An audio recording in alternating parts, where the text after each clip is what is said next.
There is nothing you need to fix right now, nothing you need to understand, nothing you need to achieve before sleep arrives. If you are listening to this, it is likely because your body is tired in a way that rest alone has not fully touched yet. Not the kind of tired that comes from physical effort, but the deeper fatigue that builds quietly over time. The tiredness that comes from holding yourself together all day, from managing expectations, from staying strong, from trying to be okay. Tonight, you do not need to carry that effort any further. You may notice a subtle tension still living in your shoulders, your jaw, your chest, or your thoughts. That tension is not a failure. It is not a sign that something is wrong with you. It is simply the residue of a day spent trying to function. Many people believe that sleep is something they must accomplish.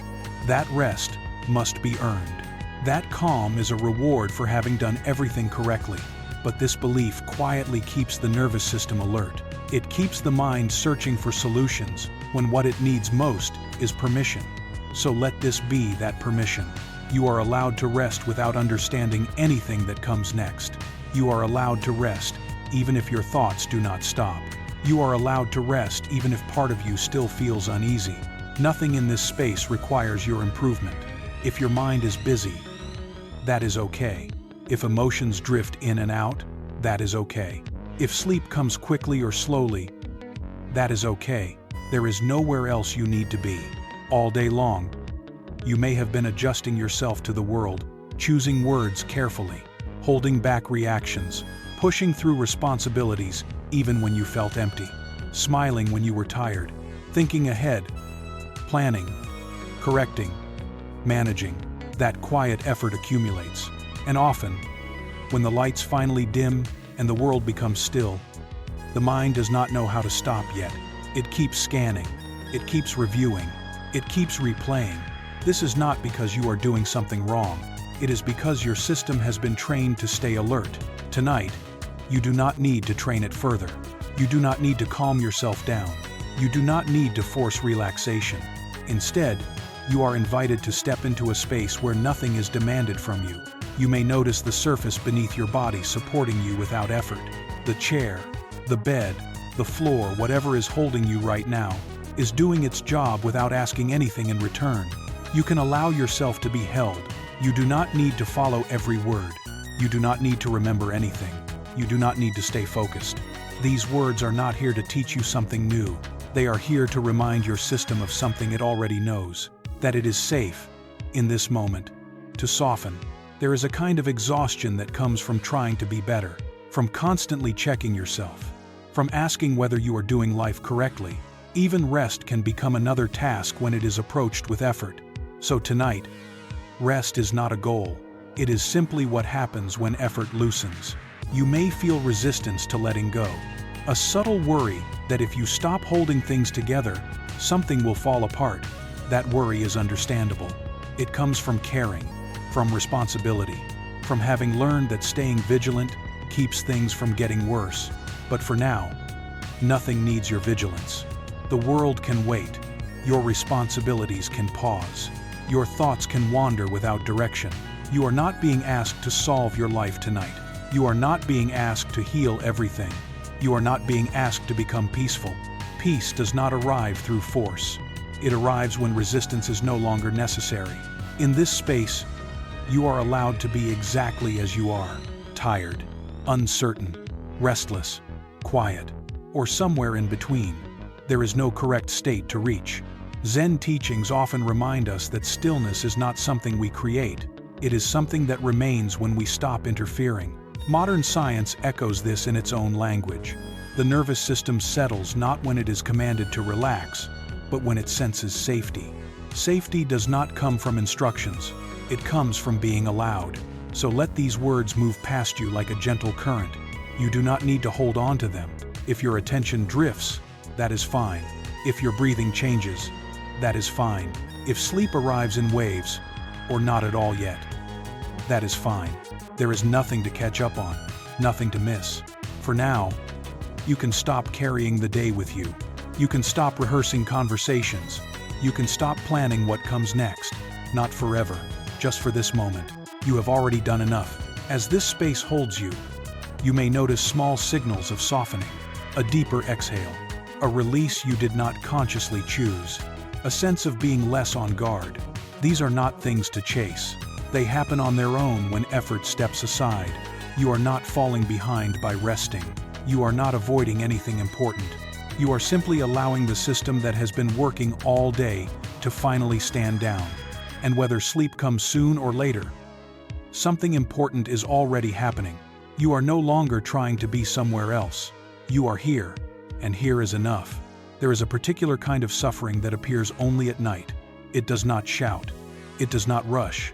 It arrives quietly, often when the world has gone still. During the day, you may function well enough. You move through routines. You respond to what needs to be done. You carry on. But when the lights dim and there is nothing left to manage, something returns. A memory, a loss, a moment that did not end the way you hoped. This is not weakness.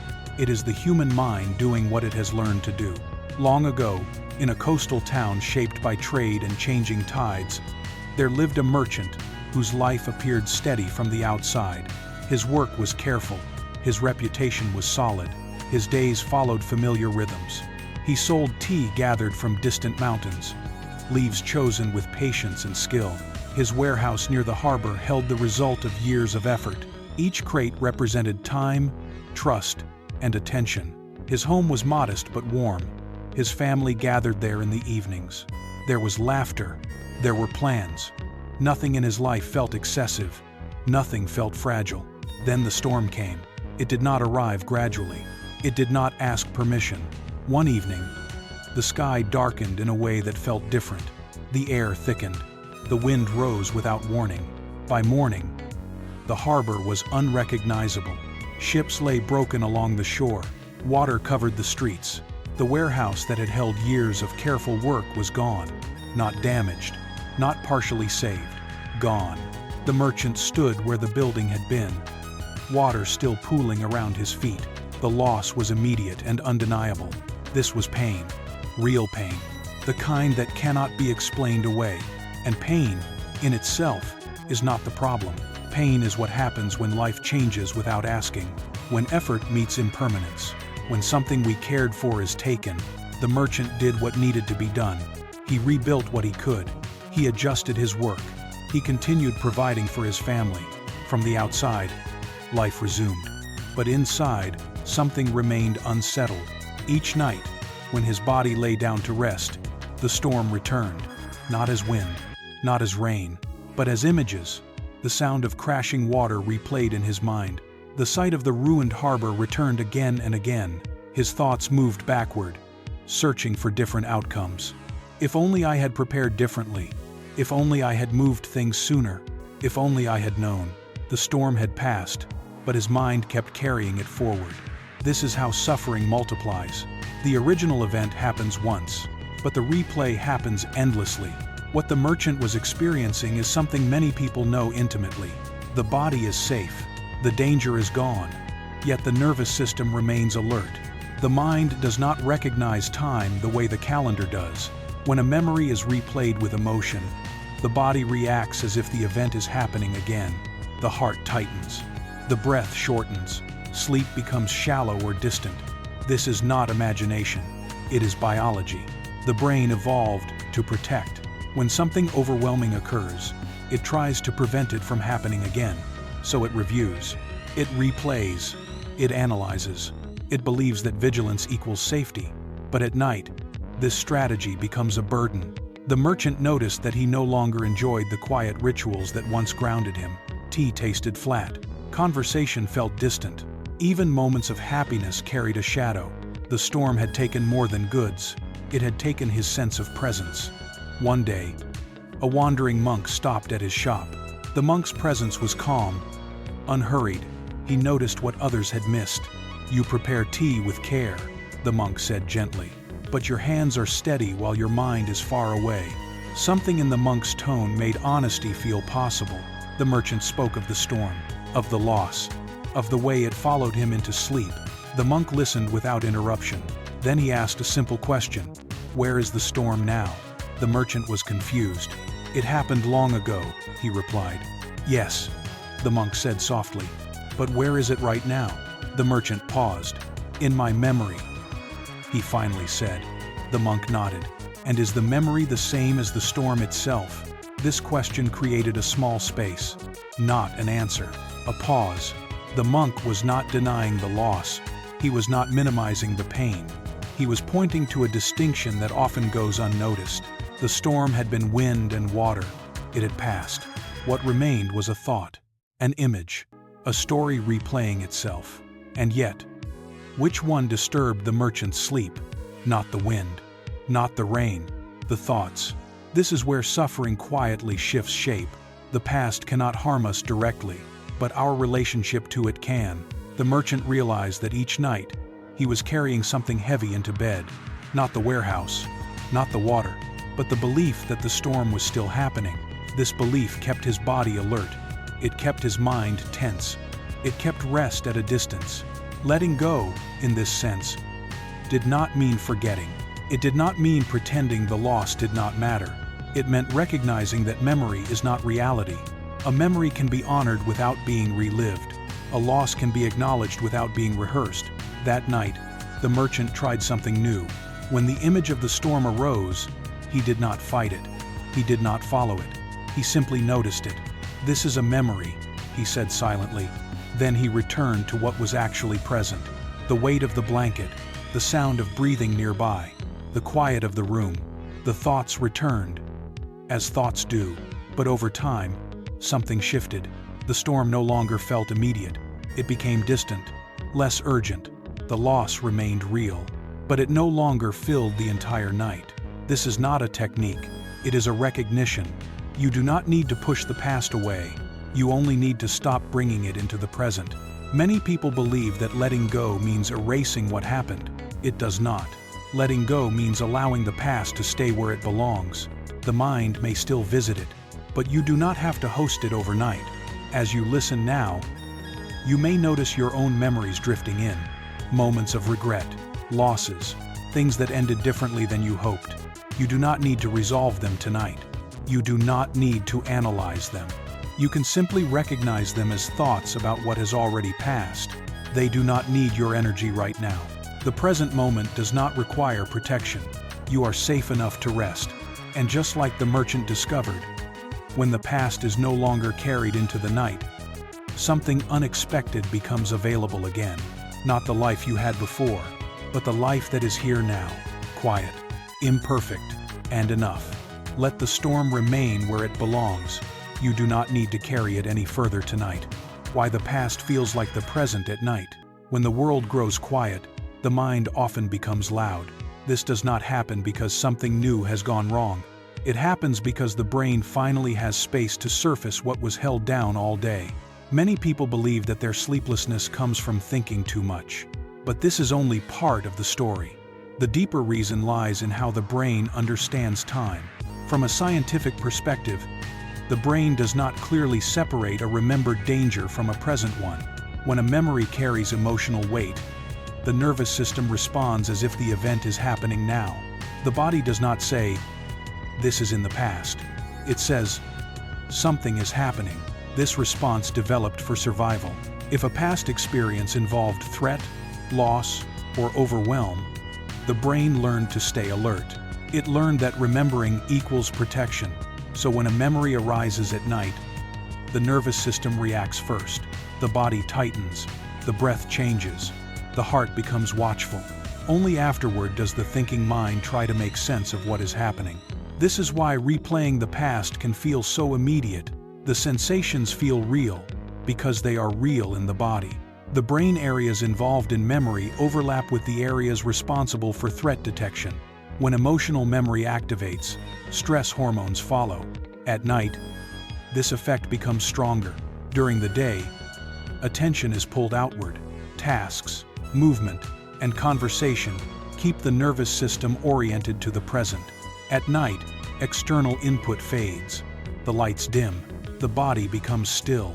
The brain, no longer distracted, turns inward. This inward turn is not a mistake. It is a natural function. But for a mind that has learned to associate memory with danger, this quiet can feel unsafe. So the brain begins scanning again, reviewing, replaying. It is not trying to disturb your sleep. It is trying to protect you. This is an important distinction. Many people become frustrated with themselves at this point. They try to stop thinking. They try to shut the mind down. But the command to stop thinking often increases tension. From the brain's perspective, being told to stop is not reassuring. It feels like being silenced without being understood. The nervous system responds by staying alert. This is why effortful strategies rarely work at night. Telling yourself to calm down, telling yourself to let go, telling yourself to stop replaying. These messages imply that something is wrong, and the nervous system reacts to perceived wrongness as another threat. Zen teachings have long pointed to this paradox. Stillness cannot be forced. Quiet appears when resistance dissolves. Modern neuroscience supports this view. The brain relaxes when it senses safety, not when it receives instructions. Safety is not created by control. It is created by permission. When you allow thoughts to arise without chasing or rejecting them, the nervous system receives a different message. Nothing needs immediate action. This is not the same as engaging with the thoughts. It is also not the same as pushing them away. It is a middle space. In this space, thoughts are recognized as mental events rather than warnings. This recognition begins to separate memory from reality. The brain slowly learns that recalling does not require responding. This learning happens gradually. It cannot be rushed. When people try to think their way out of sleeplessness, they often become more awake. Analysis activates the thinking mind. Planning activates vigilance.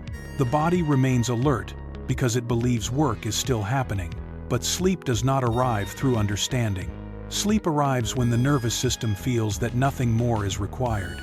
This is why gentle awareness is more effective than effort. When attention rests on simple present sensations, the body receives a signal. The signal is not verbal. It is experiential. There is no immediate danger. This does not require concentration. It does not require focus. It is simply noticing what is already here, the weight of your body being supported, the rhythm of breathing as it naturally unfolds, the quiet sounds of the environment. These sensations anchor attention in the present moment without force. The brain recognizes that what is happening now is different from what happened before. This recognition weakens the grip of memory. Over time, the nervous system learns that nighttime does not equal threat. This learning does not depend on perfect nights of sleep. It depends on repeated experiences of non-resistance. Each time a memory arises and is allowed to pass without reaction, a new pattern is formed. The brain begins to trust stillness again. This is not a practice you must perform correctly. It is a relationship you gently shift. If memories arise as you listen now, you do not need to label them or examine them. You can simply let them be present without stepping into them. Like watching waves from the shore rather than being pulled into the water. The waves still appear, but they no longer carry you away. The present moment does not demand explanation. It does not ask you to remember. It does not ask you to solve anything. It simply exists. And in that existence, the nervous system finds its way back to balance. You may notice moments where attention drifts and then returns. This is not failure. This is how the mind naturally moves. You do not need to correct it. Every return to the present is enough. Zen does not ask the mind to become empty. It invites it to rest where it already is. Science does not ask the brain to shut down. It supports conditions where regulation can happen naturally. Both point to the same understanding. Rest is not something you do. It is something that happens when effort ends. As you continue listening, you can allow the words to fade in importance. They are only pointers. Your body already knows how to rest. Your nervous system already knows how to settle. Nothing needs to be forced. The past does not need to be solved tonight. The present is enough. And from this place, sleep can arrive in its own time. There is a kind of weight that does not come from pain or memory. It comes from accumulation. Not the accumulation of things, but the accumulation of understanding, concepts, teachings, explanations, practices carefully gathered over time. This weight often goes unnoticed because it is respected. It looks like dedication. It sounds like wisdom. It feels like progress. And yet, for many people, it quietly becomes another burden carried into the night. Long ago, in a monastery known for its scholarship, there lived a monk who was admired for his knowledge. He had studied for years. He could recite sutras with precision. He understood subtle philosophical distinctions that others struggled to grasp. His room was small, but his shelves were full. Scrolls, commentaries, notes copied carefully by hand. Each text represented effort, time, commitment. Other monks came to him with questions. They trusted his answers. They respected his clarity. But when night came, his mind did not rest. Instead of quiet, there was review. Passages replayed themselves, arguments refined, insights revisited. Even in sleep, his mind remained busy. At first, he believed this was a sign of seriousness. A dedicated mind does not rest, he thought.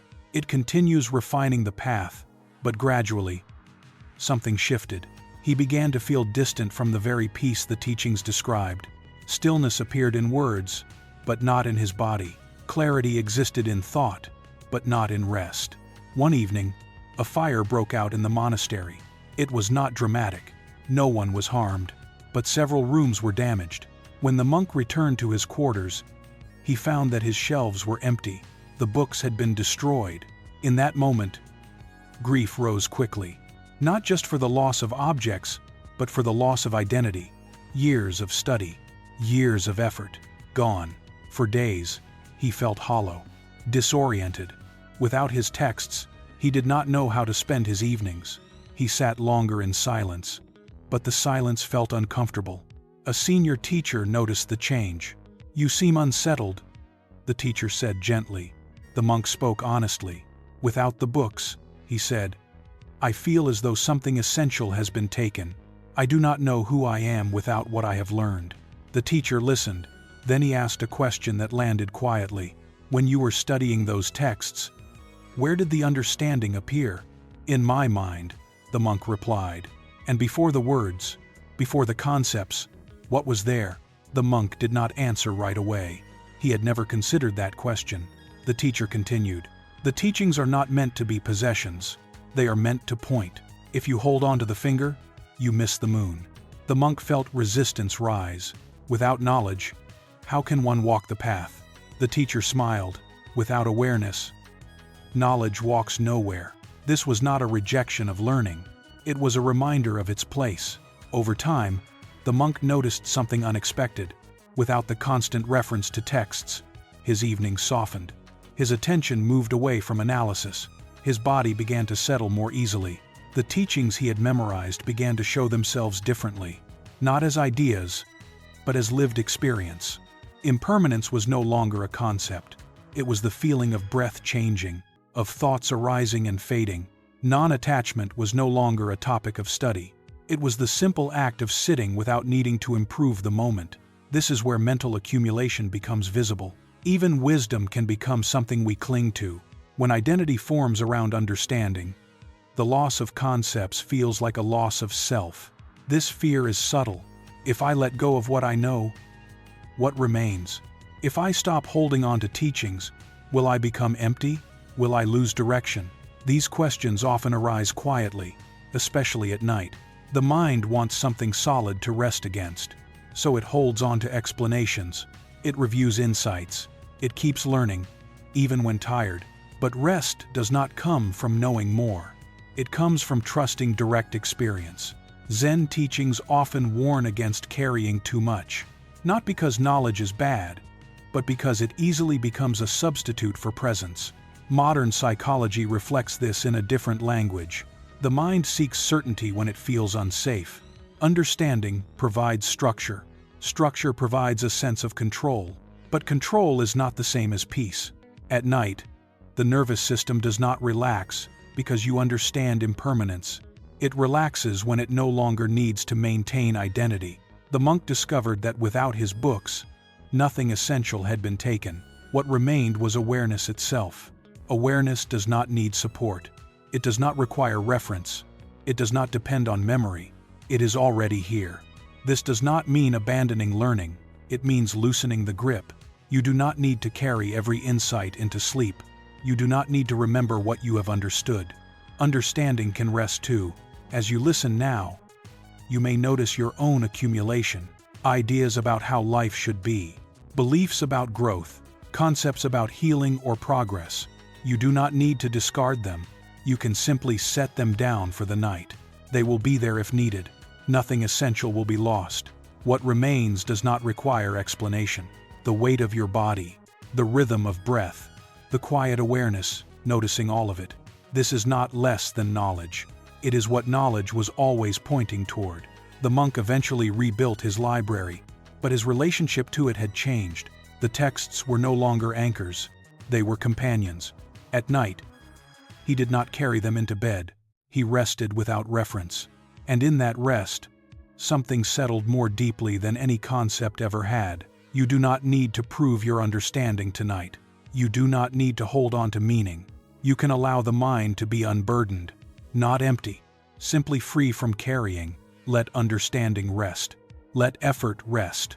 Let identity rest. What remains is enough to carry you into sleep. There is a quiet pressure that often hides inside the idea of spiritual growth. It does not announce itself as pressure. It presents itself as commitment, as responsibility, as the desire to become better. And yet, for many people, this pressure is the very thing that steals peace.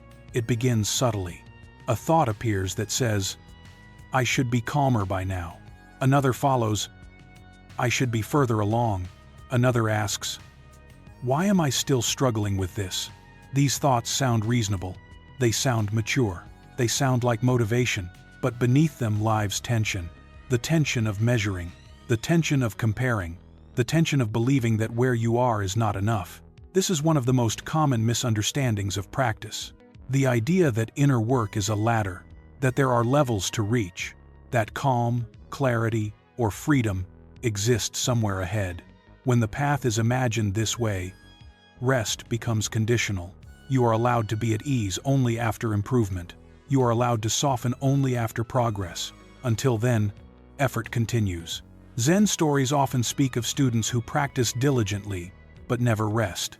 They sit longer. They study more. They refine endlessly. From the outside, they appear devoted. Inside, they feel strained. The pressure to progress quietly turns the path into a task. Modern psychology recognizes this pattern clearly. The mind uses self-improvement as a way to maintain control. If I keep working on myself, I will eventually feel safe. If I keep refining, I will avoid failure. If I keep growing, I will outrun discomfort. But the nervous system does not relax under evaluation. It relaxes under acceptance.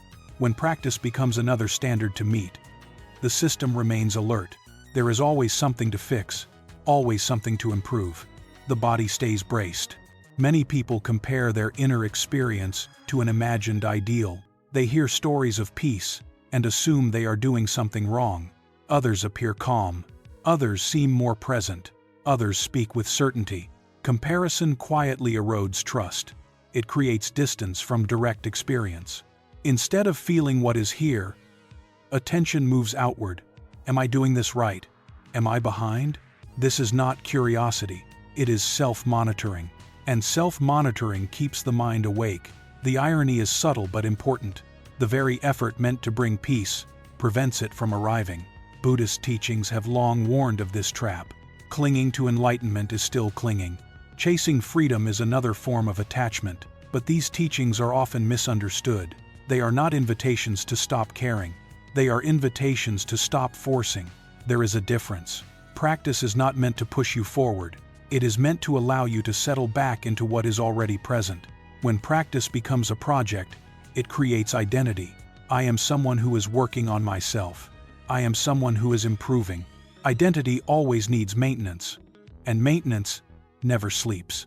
At night, this identity continues its work, reviewing the day, evaluating reactions, judging progress.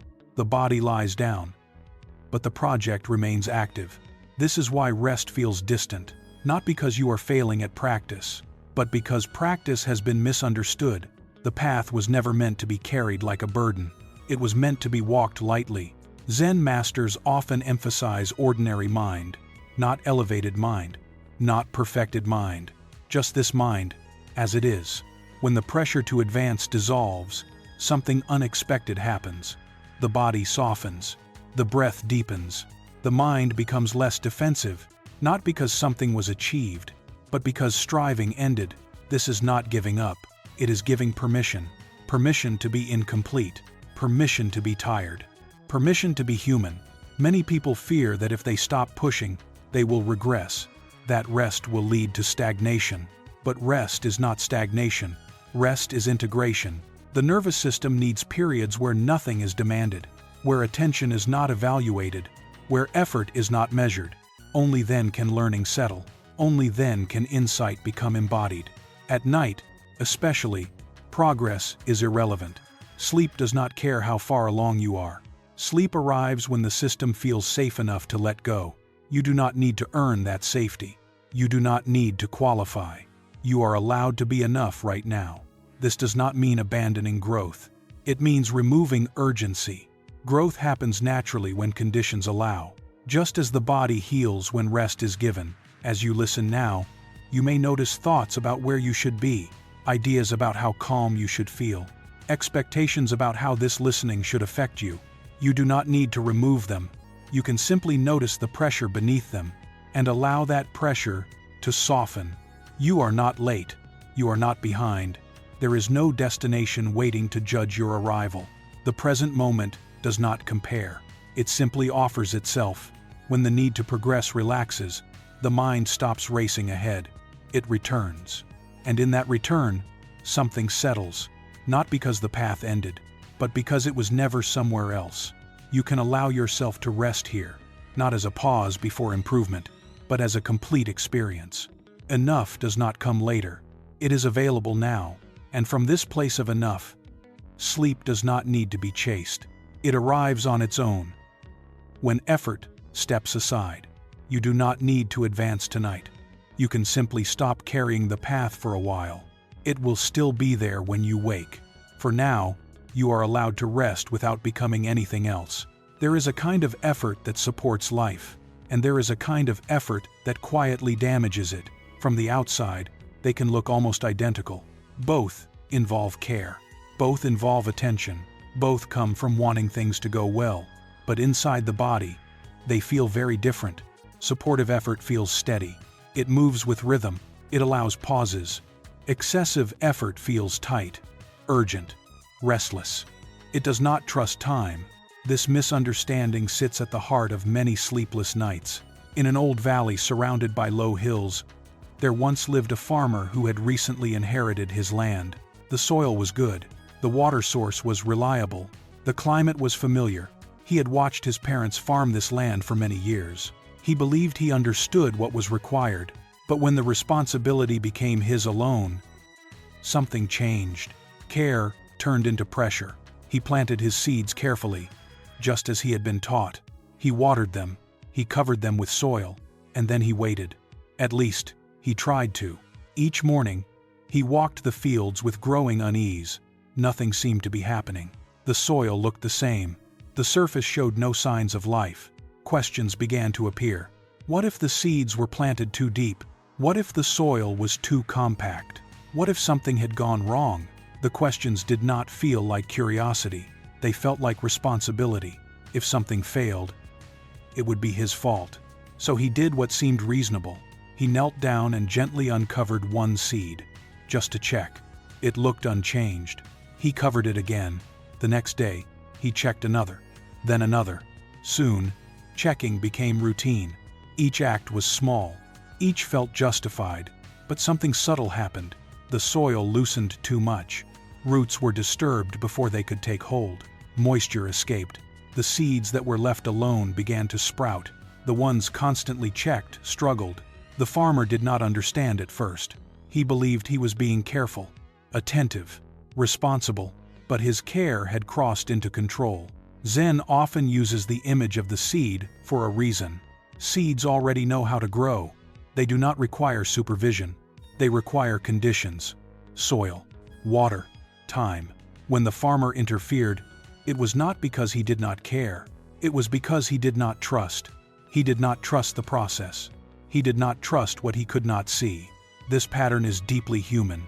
When outcomes matter to us, we confuse worry with responsibility. We believe that vigilance equals care, but vigilance keeps the nervous system activated. At night, this vigilance does not turn off. The mind keeps checking. Did I do enough? Did I miss something? What if something goes wrong? This is not rest. This is guarding. Modern neuroscience explains this clearly. The brain evolved to monitor threats. When uncertainty is high, it stays alert. Excessive effort often arises from fear, not commitment. Fear of loss, fear of failure, fear of not being enough. The farmer feared wasting the season, feared disappointing his family, feared losing control. So he interfered. But life does not respond well to being controlled. Growth requires darkness, hiddenness, periods where nothing seems to happen. Sleep works the same way. The body restores itself in states we cannot observe. Hormones rebalance. Neural pathways reset. If the mind keeps checking, the system cannot drop. Trying to force sleep is like digging up the seed. The intention is good, the result is harm. Buddhism speaks often of right effort. Right effort is not maximum effort. It is appropriate effort. It asks a simple question. What supports this moment? Sometimes the answer is action. Sometimes it is restraint.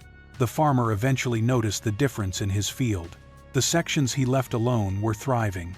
The ones he checked constantly were weak. This recognition brought discomfort. He realized that his anxiety had been interfering with life, but it also brought relief. Because it meant he could stop. He did not need to do more. He needed to trust more. This distinction matters deeply for the listener, lying awake at night. You may believe that staying alert keeps you safe, that monitoring your thoughts prevents collapse, that holding everything together is necessary. But the body knows how to rest. Sleep is not something you manufacture. It is something you allow. The difference between care and control is subtle. Care provides conditions. Control demands outcomes. Care waters the field. Control digs up the seed. Care respects time. Control resists it. At night, care might look like dimming the lights, softening the breath, allowing thoughts to pass. Control looks like trying to stop thinking, trying to force calm, trying to make sleep happen. The nervous system recognizes the difference instantly. Control signals danger. Care signals safety. The farmer learned this slowly. Each time the urge to check arose, he felt it in his body, a tightening in the chest, a restlessness in the hands. He began to pause, not to suppress the urge, but to notice it. This noticing created space. The urge passed. The seeds remained undisturbed. Weeks later, the field was green. The harvest was not perfect, but it was healthy. More importantly, the farmer slept again. Not because he worked harder, but because he worked less against life. Zen teachings often say that forcing blocks the way. This does not mean abandoning effort. It means aligning with natural intelligence. Your body carries such intelligence. It knows when to sleep. It knows how to heal. It knows how to regulate. Excessive effort disrupts these processes, especially at night. The mind believes it must stay in charge, but the body needs permission to take over.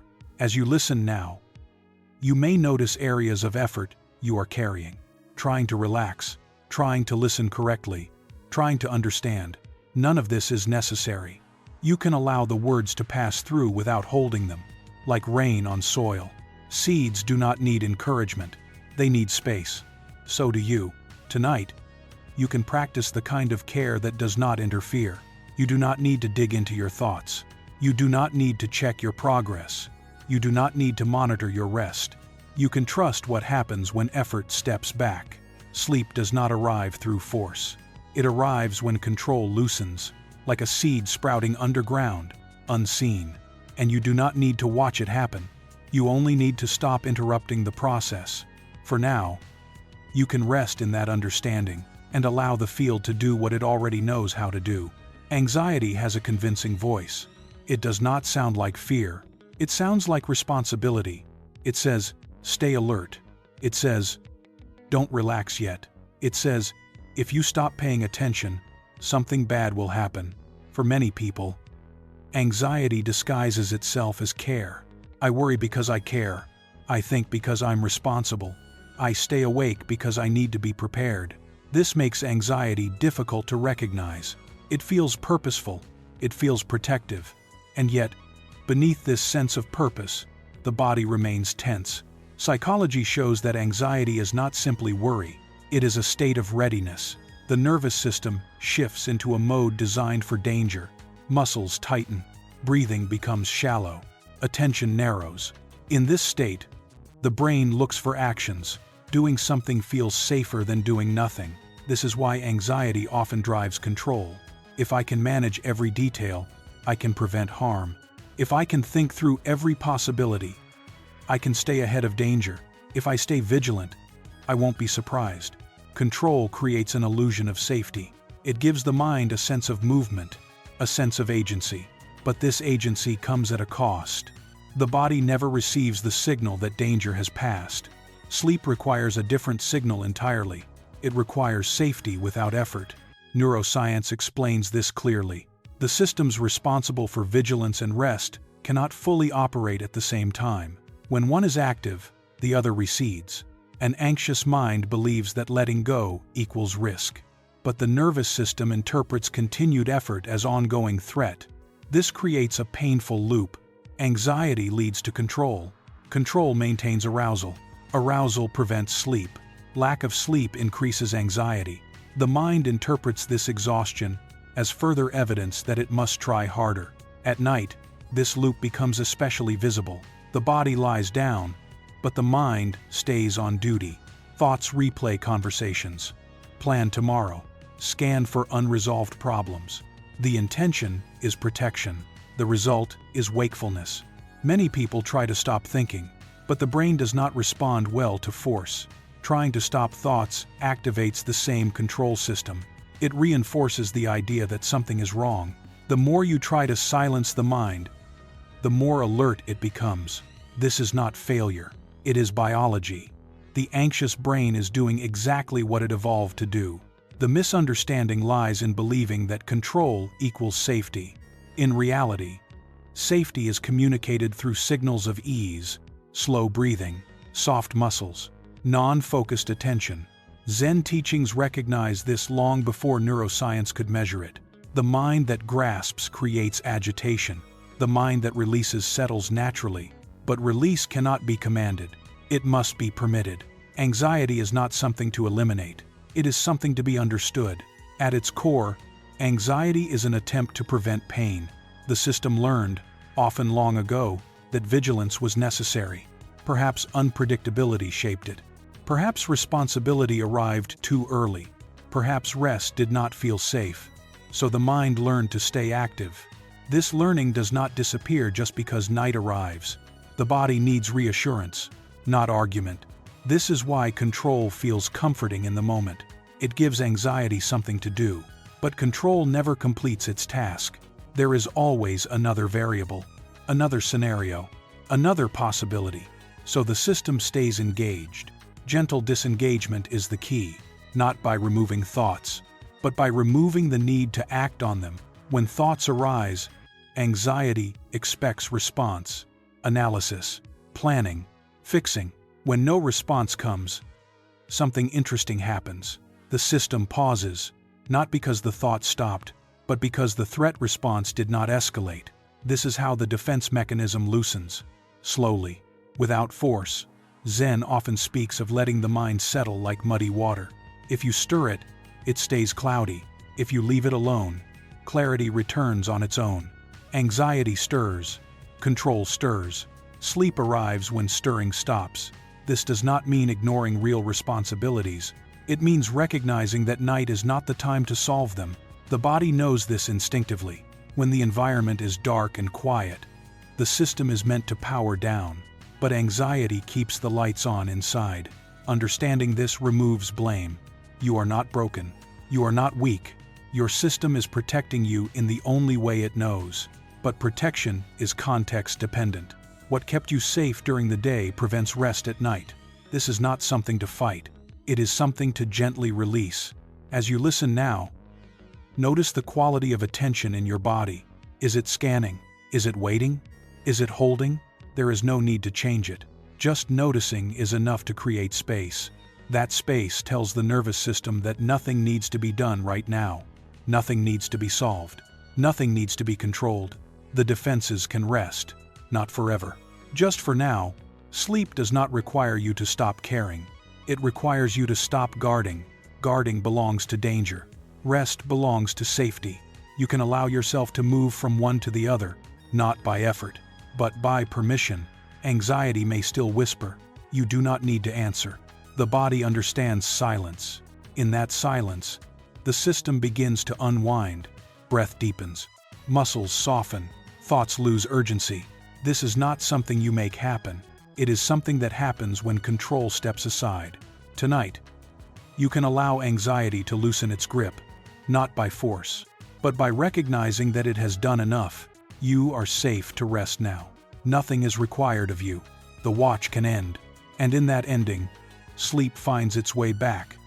Naturally, there is a moment when effort turns against itself. Not because effort is wrong, but because it has stayed too long. This moment appears often in creativity, and it appears just as often in the attempt to rest. The mind leans forward, the body tightens, attention narrows, something beautiful is wanted, peace, sleep, expression, meaning, and because it is wanted so deeply, it disappears. In a quiet town near the mountains, there once lived a calligraphy artist whose work was admired by many. Her strokes were precise, her discipline was strong, her training was unquestioned. She had studied under a master for many years. She knew the structure of each character. She understood balance, spacing, pressure, and flow. Nothing about her skill was lacking, yet there was one piece she could not complete. It was a short phrase about moonlight touching water. Simple in words, elusive in feeling. She wanted the brush to express stillness without stiffness, light without emptiness, movement without effort. She tried again and again. Each attempt was technically correct. Each one was carefully executed, and each one felt dead. She could see it immediately. The ink obeyed her hand. But something essential was missing, so she tried harder. She adjusted her posture. She controlled her breathing. She refined her grip. She focused intensely on making each stroke perfect. But the harder she tried, the heavier the lines became. Her body grew tired. Her mind grew sharp and brittle. What had once been devotion turned into strain. This is a familiar story. In psychology, it is well known that creativity cannot be commanded. It emerges when attention is relaxed, not when it is forced. The brain requires openness for insight. When pressure increases, flexibility decreases. The artist began to dread the work. She sat in front of blank paper with a tight chest. Her thoughts crowded around the outcome. Will this be the one? Why can't I get this right? What is wrong with me? These questions did not guide her. They weighed her down. One evening, after destroying yet another piece, she stopped, not with clarity, with exhaustion. She set the brush down and turned away. She did not decide to rest. She simply could not continue. That night, she watched the moon from her window. It reflected on a bowl of water in her courtyard. The light moved gently with the surface. It was imperfect, shifting, alive, and it was beautiful. The moon was not trying to reflect itself. The water was not trying to hold the light. The beauty occurred because nothing interfered. The next day, she returned to her studio without intention. She cleaned her tools, prepared ink, moved slowly, not to create, just to be present. Her hand lifted the brush, not to capture moonlight, but to meet the paper. The strokes emerged. They were not controlled. They were allowed. When she finished, she did not evaluate. She stepped back. The piece carried breath, space, life. The beauty she had chased arrived when she stopped chasing it. Zen has long understood this paradox.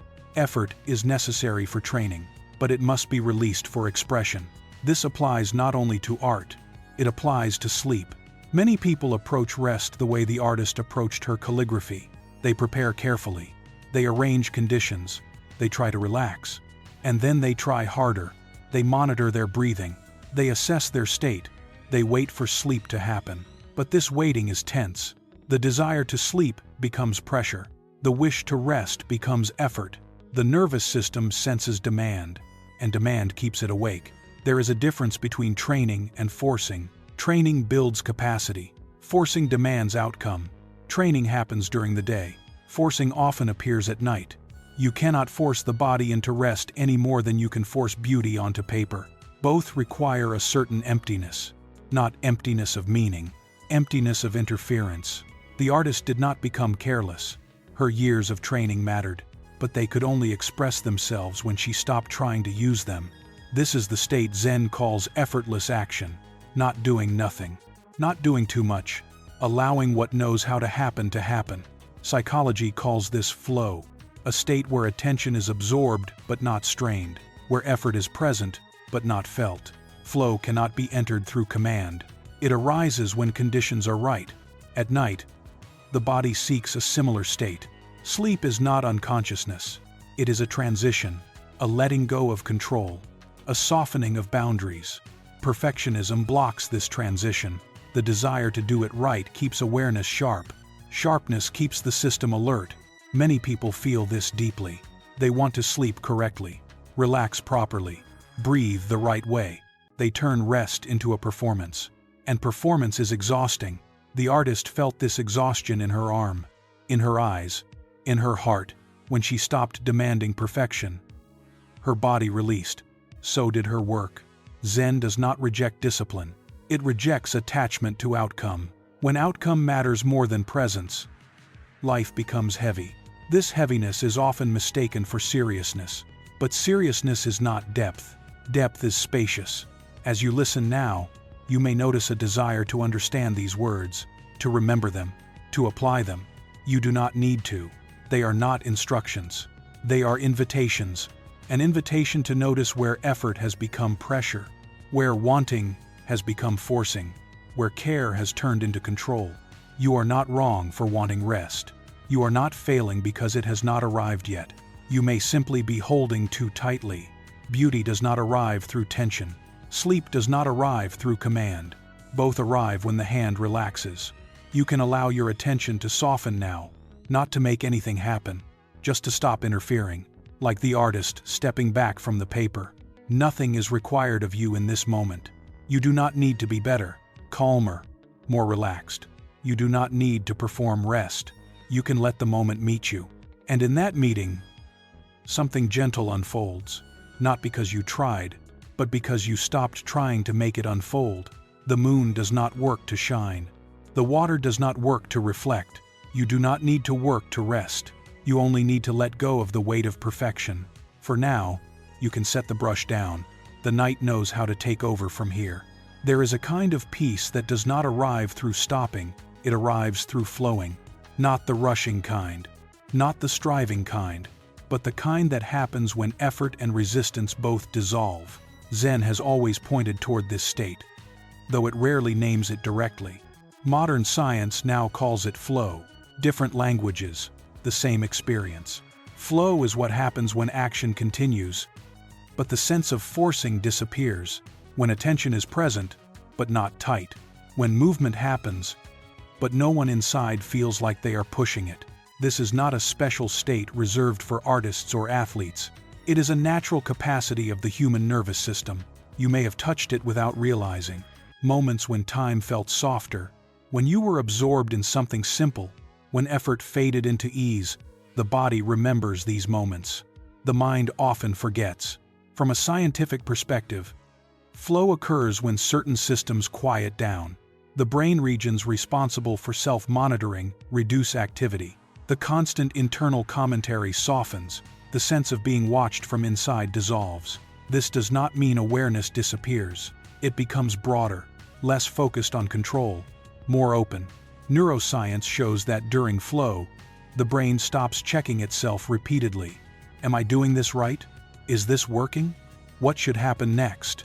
These questions require supervision. Supervision requires tension. When supervision drops, energy frees up. This is why flow feels light. Not because nothing is happening, but because nothing is being managed. Zen described this long before machines could measure brain waves. When the archer forgets the target, the arrow flies true. When the dancer forgets the body, the movement becomes effortless. Forgetting here does not mean unconsciousness. It means forgetting the watcher. At night, the mind often does the opposite. It increases monitoring. Is sleep coming yet? Why am I still awake? What if I am tired tomorrow? This monitoring prevents the very transition it is waiting for. Sleep is a flow state. It is not an action you perform. It is an action the body enters when the mind steps aside. The science is clear. Sleep requires reduced cortical supervision, lower vigilance, a sense of safety without effort. When the brain stops checking constantly, deeper rhythms take over. Breathing slows naturally. Heart rate softens. Muscles release. These changes cannot be commanded. They happen when the system feels allowed. Flow offers a bridge between waking and sleeping.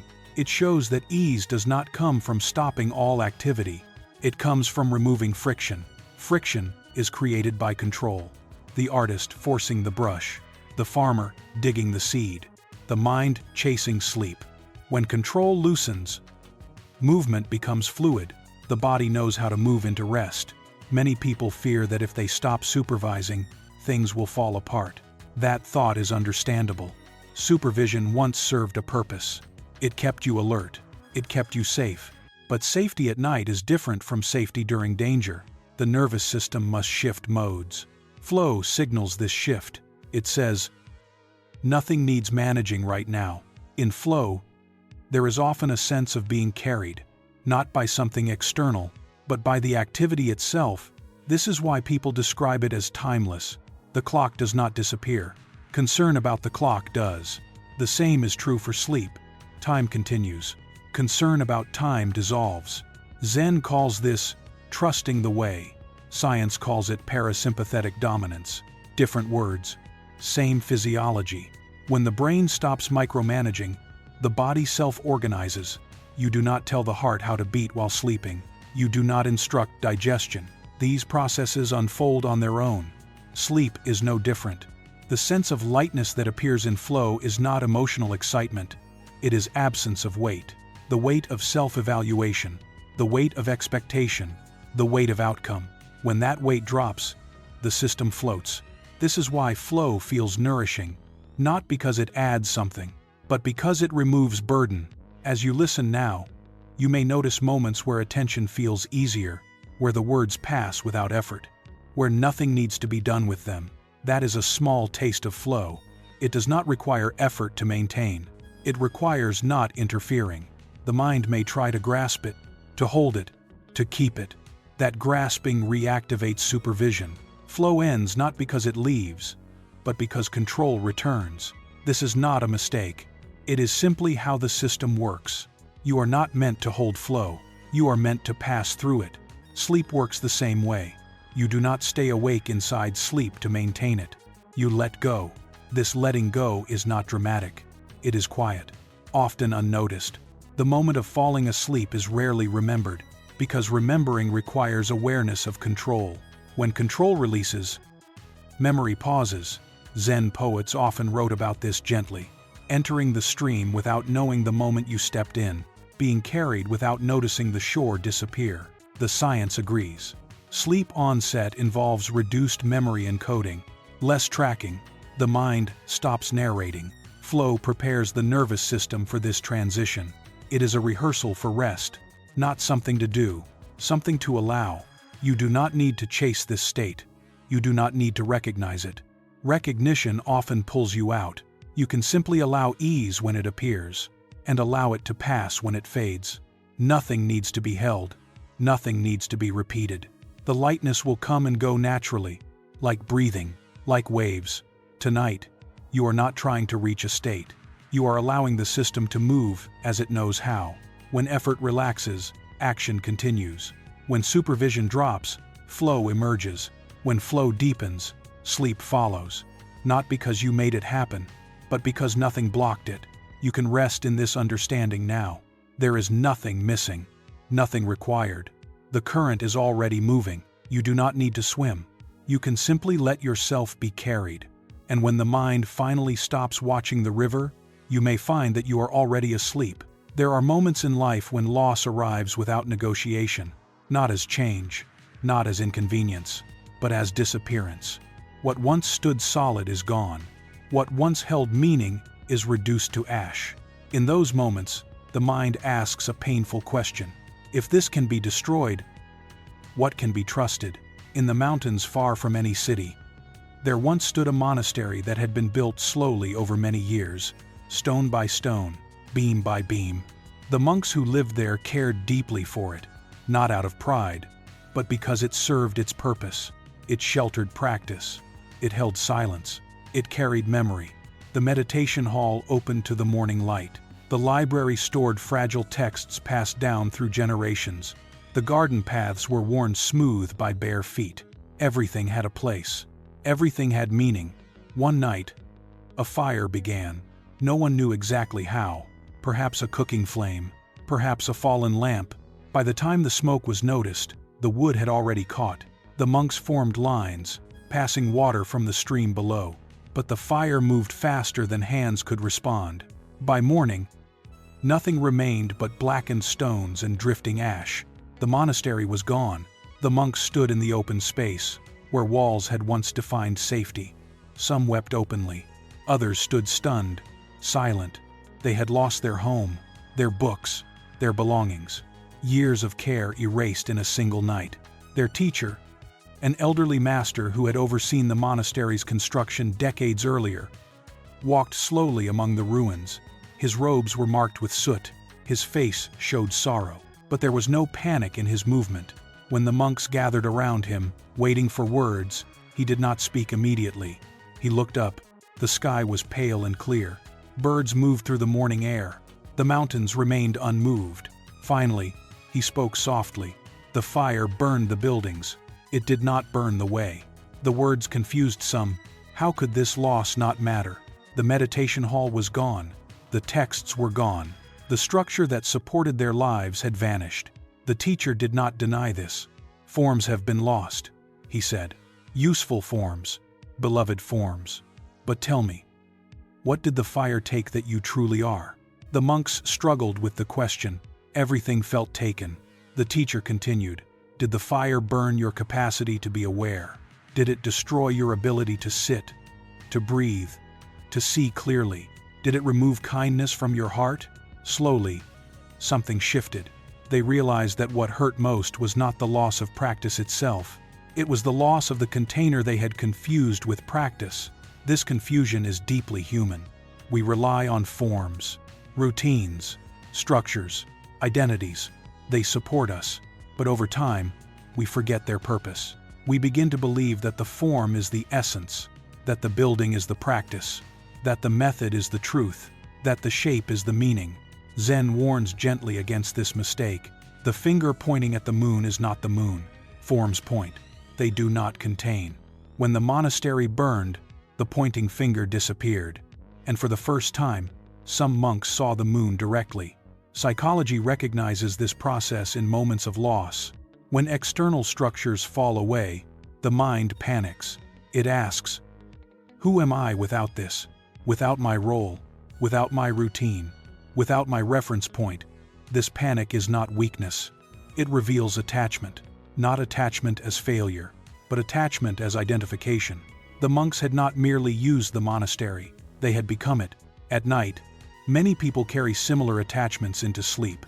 They cling to methods, to rituals, to ideas of how rest should look. They believe that without the right conditions, sleep cannot arrive. But sleep is not held inside form. It is held inside safety. The monks were forced to discover this. With no walls, they slept under the open sky. With no hall, they sat on bare ground. With no library, they relied on what they had embodied. Something unexpected happened. Without the familiar structures, practice became more immediate. There was no room for habit, no reliance on routine. Each breath mattered. Each step was felt. The teacher observed that some monks grew quieter, more present. The fire had burned away not only buildings, but complacency. This does not romanticize loss. The pain was real. The grief remained. But something essential had been revealed. What can be destroyed is not the core. What survives loss is closer to truth. Zen does not reject form, it rejects clinging to form. When form is mistaken for essence, suffering follows. When form is seen as support rather than identity, freedom appears. The monastery would eventually be rebuilt, but not in the same way. The new structure was simpler, more open. The meditation hall had no walls, only a roof, the teacher explained. So we do not forget that inside and outside are not separate. So we remember that practice does not live in buildings, it lives in awareness. This teaching applies gently to the listener lying awake at night. You may believe that certain conditions must be present for rest. Silence, stillness, the right position, the right state of mind. These are helpful, but they are not essential. What is essential cannot be burned. Your capacity to rest is not located in posture, or technique, or circumstance. It is located in the nervous system's ability to feel safe. Safety is not a structure, it is a state. When you let go of form, something opens. The need to control how rest appears softens. The fear of doing it wrong fades. You are not required to sleep in a particular way. You are not required to reach a specific depth. The monks learned that practice survived fire. You can learn that rest survives imperfection.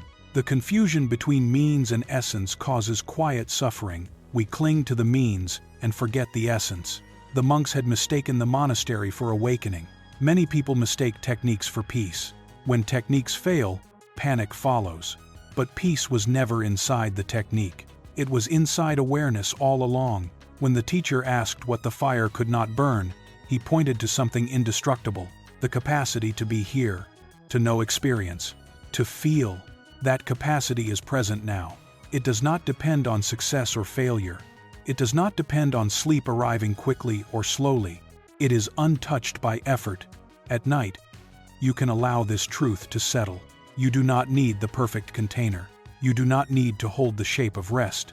You can let the form fall away. Let the ideas about how sleep should look dissolve. What remains is simple: breath, weight, awareness. These were here before any method. They will be here after. The monks stood in the ruins and discovered that nothing essential had been lost. You can lie here now and discover the same, not through understanding, but through allowing. You do not need to rebuild anything tonight.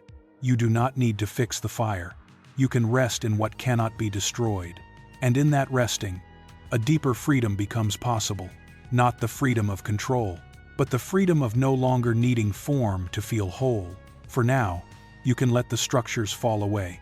The night is wide enough to hold you without walls, and what truly matters remains.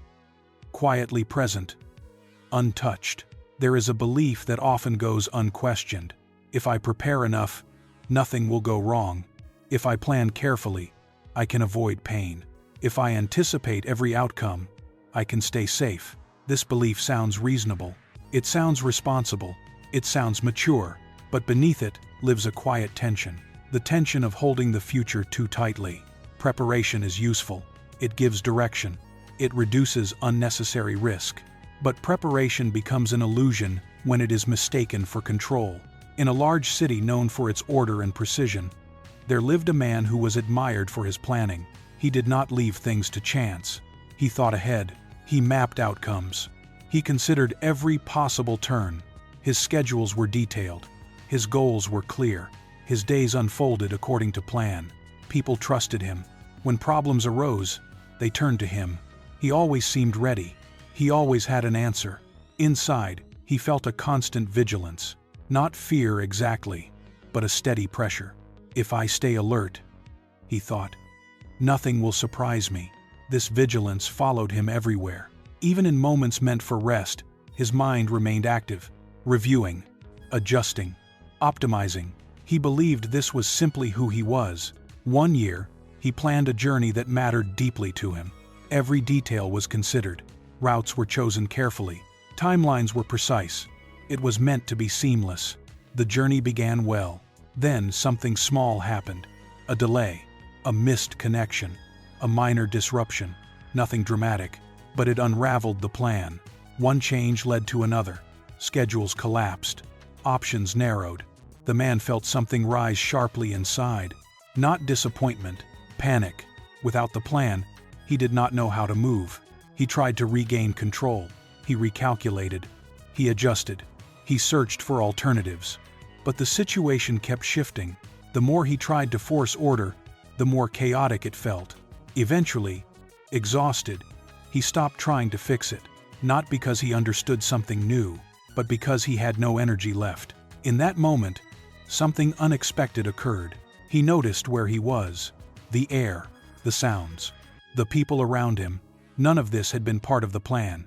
And yet, he was still here, still breathing, still capable of responding. The world had not collapsed. Only the map had. This moment revealed something he had never questioned. He had confused preparation with control. He believed that if he planned well enough, life would follow. But life does not follow plans. It responds. Zen teachings often speak of the difference between rigid intention and responsive presence. Rigid intention tries to impose order. Responsive presence adapts. Psychology describes this difference clearly. Control seeks certainty. Flexibility seeks capacity. The nervous system relaxes when it knows it can respond, not when it believes it can predict everything. The planner had placed his sense of safety inside the future. As long as the future followed his design, he felt secure. When it did not, everything inside tightened. This tightening is familiar to many people. At night, plans replay themselves. Did I prepare enough? What if something goes wrong tomorrow? What if I missed something important? These questions feel responsible, but they carry an invisible burden. They assume total responsibility for outcomes that cannot be controlled. This burden is heavy. It keeps the mind awake. The illusion of control often grows out of care. You plan because you want things to go well. You prepare because you want to protect what matters. But when planning becomes a shield against uncertainty, it backfires. The mind never finishes. There is always another scenario, another possibility, another risk. The planner learned this slowly. Without his map, he had to rely on something else. Attention, adaptation, presence. He discovered that responding to what was happening required less effort than trying to force what should happen. This does not mean abandoning preparation. It means understanding its limits. Preparation is a tool, not a guarantee. Zen calls this moving with conditions, not resisting them, not dominating them, meeting life as it arrives. The planner noticed that when he responded rather than controlled, his body softened, his breath deepened, the tension that had lived constantly in his chest eased. He had been carrying responsibility that was never his, responsibility for outcomes beyond his reach. Psychology calls this inflated responsibility. The belief that you are responsible for preventing all negative outcomes. This belief fuels anxiety. It keeps the nervous system hyper-alert. At night, this hyper-vigilance has nowhere to go, so it turns inward. Sleep becomes difficult not because you are unprepared, but because you are overburdened. Letting go of the illusion of control does not mean becoming careless. It means recognizing where your influence ends. You are responsible for your actions, not for every result. You are responsible for preparation, not for how life responds. This distinction lightens the load. The planner began to sleep better not because he planned less, but because he stopped expecting plans to protect him from uncertainty. He trusted his ability to respond. This trust changed everything. At night, his mind no longer needed to rehearse every scenario. The future could remain unknown. He did not need to solve it before resting. For the listener lying awake now, this matters deeply. You may believe that staying mentally active keeps you safe, that planning tomorrow tonight is necessary, but the body cannot rest while carrying responsibility for the future. Sleep requires release, not of care, but of control. Zen teaches that life flows more smoothly when we stop trying to direct the river. We can steer the boat. We cannot command the current. When you lie down, you can allow the future to remain unfinished. You do not need to complete tomorrow before sleeping. Nothing will be lost by resting. In fact, clarity often returns after rest. The planner discovered that his best responses came not from constant vigilance, but from a rested mind. Flexibility requires energy. Control consumes it. At night, the nervous system seeks permission to stand down. You can offer that permission now. You have prepared enough for today. You have done what could be done. The rest belongs to life. You do not need to hold the map anymore. You can place it down beside you, not because it is wrong, but because it is not needed right now. You are allowed to sleep without securing the future. You are allowed to rest without guarantees. The illusion of control can soften. What remains is presence. Presence does not demand certainty. It responds, and in that response, a deeper sense of safety appears. Not the safety of prediction, but the safety of knowing you can meet what comes. For now, nothing needs to be planned. Nothing needs to be managed. You can let the night unfold without supervision. The mind can release its grip. The body knows how to rest when responsibility is set down. You are not abandoning anything important. You are simply returning responsibility to where it belongs. Life will continue. You can sleep. There is a particular discomfort that arises when nothing seems to be happening. Not pain, not failure. Waiting. Waiting without proof. Waiting without reassurance. Waiting without knowing whether the process is working. For many people, this is more difficult than effort. Action feels productive. Movement feels safe. Stillness without outcome feels exposed. In a small village known for its clay and quiet craft, there lived a potter whose hands were skilled and steady. She learned the feel of the earth early. She knew how much water to add, how much pressure to use. Her bowls were simple, balanced, honest. But there was one stage of the work she struggled with: the kiln. Once a piece was shaped and dried, it had to be placed into darkness, sealed, heated slowly. Nothing could be seen while the transformation occurred. This unsettled her. She could shape clay with confidence. She could repair cracks while the surface was visible. But once the kiln door closed, she could do nothing. She could not check progress. She could not correct mistakes. She could not speed the process. Time took over. She watched the kiln with unease. What if the heat was wrong? What if the clay collapsed? What if all that careful shaping was lost? These thoughts did not come from ignorance. They came from care. She wanted the work to survive. One season, pressed by demand, she made a decision. She increased the heat, shortened the firing. It seemed reasonable. If heat transforms, more heat should transform faster. When the kiln cooled and she opened it, the result was clear. Many pieces were cracked, others had warped. The clay had not been given enough time to settle into its new form. What was lost could not be repaired. The potter felt the weight of this loss, not only of materials, but of trust. She had interfered with a process that required patience. Zen teachings often use the kiln as a metaphor. Transformation does not happen in the light. It happens in containment. Darkness is not a mistake. It is a condition. Psychology echoes this truth. Integration takes time. The nervous system needs periods of uncertainty to reorganize. When change is rushed, the system resists. At night, many people experience this resistance. They want rest now, relief now, sleep now, but the body cannot be rushed into restoration. It requires a gradual descent. The potter learned to respect the kiln. She learned that waiting was not neglect, it was participation. Waiting with awareness. She still checked the temperature. She still maintained the fire. But she did not interfere once the process began. This is the difference between waiting and abandoning. Waiting with awareness means staying present without manipulating. Abandoning means disconnecting. The potter did not walk away. She simply stopped forcing. The discomfort of not knowing remained, but she learned to stay with it. This discomfort is familiar to the mind at night. When you lie awake, not asleep yet, not fully awake, the mind feels unmoored. This in-between state is uncomfortable. It invites questions. Is something wrong? Why isn't this working? How long will this take? These questions attempt to escape uncertainty. But uncertainty is part of the transition. Sleep does not begin with certainty. It begins with surrender to not knowing when it will arrive. The kiln teaches patience. Not passive patience, living patience. Trusting that the conditions you have provided are enough. Heat, containment, time. For sleep, these conditions are simple. Darkness, relative quiet, permission to let time pass without monitoring. The mind struggles with this. It wants confirmation. But confirmation comes after the process, not during. The potter noticed something else. When she stopped forcing the kiln, her work improved, not only because pieces survived, but because her relationship with time changed.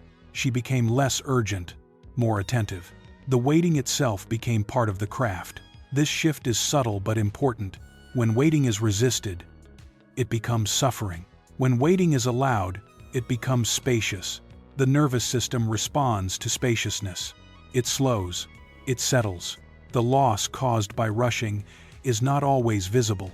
Sometimes it shows up as exhaustion, as brittle calm, as sleep that comes but does not restore. These are signs of incomplete transformation. The body entered the kiln but was pulled out too soon. Zen reminds us that ripening cannot be forced. Fruit falls when it is ready. The mind often wants to harvest before the process completes. At night, this impatience feels sharp. You want to cross the threshold, but the threshold must be crossed gently. The potter eventually trusted the kiln completely. She no longer hovered. She tended the fire, then rested. When the door opened, the results were stronger, more resilient. The clay had become something new, not through effort, through time. For the listener now, this teaching is quiet, but deep. You may be in the kiln, not knowing, not yet resting, not yet asleep. This does not mean something is wrong. It means transformation is underway. The discomfort you feel is not a sign of failure. It is the feeling of change without visibility. You do not need to escape it. You do not need to speed it. You can allow the darkness to do its work. Waiting with awareness means staying present without interference. You can notice the weight of your body, the rhythm of breath, not to change them, just to accompany the process. The potter did not open the kiln to reassure herself. She trusted the conditions she had set. You can do the same. You have dimmed the lights. You have come to rest. You have allowed space. Nothing else is required. Time will do what it does. Hotter does not mean faster. More effort does not mean more rest. The losses from impatience are gentle but cumulative. Trust repairs them. The kiln teaches that darkness is not absence. It is preparation. As you lie here, you do not need to know when sleep will arrive. Knowing is not required, only allowing. You can let time pass without counting, without measuring, without pushing. The night is wide enough to hold this waiting. You are not behind. You are not stuck. You are in process, and processes complete themselves when left undisturbed. For now, you can rest inside the not knowing. The kiln is warm. The door is closed. Nothing needs to be done. Time is working on your behalf. You can allow it to finish its work. Sleep will arrive when the transformation is ready. Until then, you are held in the dark. And the dark is doing exactly what it is meant to do. There is a subtle belief that often accompanies care. If I help enough, healing will happen. If I do the right things, suffering will end. If I stay involved, nothing will be lost. This belief is born from kindness, from responsibility, from love. And yet, when carried too far, it becomes a burden, not only for the one being helped, but for the one who helps. In a village known for its medicinal herbs and quiet wisdom, there lived a healer whose hands were steady and whose presence was trusted. People came to him with pain of many kinds: physical illness, emotional grief, weariness that had no clear name. He listened carefully. He prepared remedies with attention. He followed the traditions he had learned. Many people improved under his care. But over time, something shifted inside him. He began to feel responsible not only for offering support, but for outcomes. If a person did not recover quickly, he questioned himself. If symptoms lingered, he adjusted treatments repeatedly. If pain returned, he blamed his own insufficiency. His care deepened into vigilance. He watched closely. He intervened quickly. He rarely rested. He believed this was devotion, but his body told a different story. He felt tired in a way sleep did not fix. His breath became shallow. His nights filled with quiet concern. What if I miss something? What if I fail them? What if I should be doing more? These thoughts did not make him a better healer. They made him tense. One evening, an elder from a neighboring village came to visit. She had walked a long distance and moved slowly. The healer offered her tea and asked how he could help. She smiled and said, I have come to watch you work." This puzzled him. Over the next days, she sat quietly as he tended to others. She did not interrupt. She did not comment. Finally, she spoke. "You are trying to carry their bodies for them," she said softly. He protested gently. "I only want to help." She nodded. "Helping is not the same as controlling," she replied. These words unsettled him. She continued. "The body knows how to heal. The mind knows how to settle. Your role is to support, not to replace their intelligence. When you try to manage the process, you silence what is already working. This distinction is difficult to accept. It challenges a deeply held belief. That effort equals care.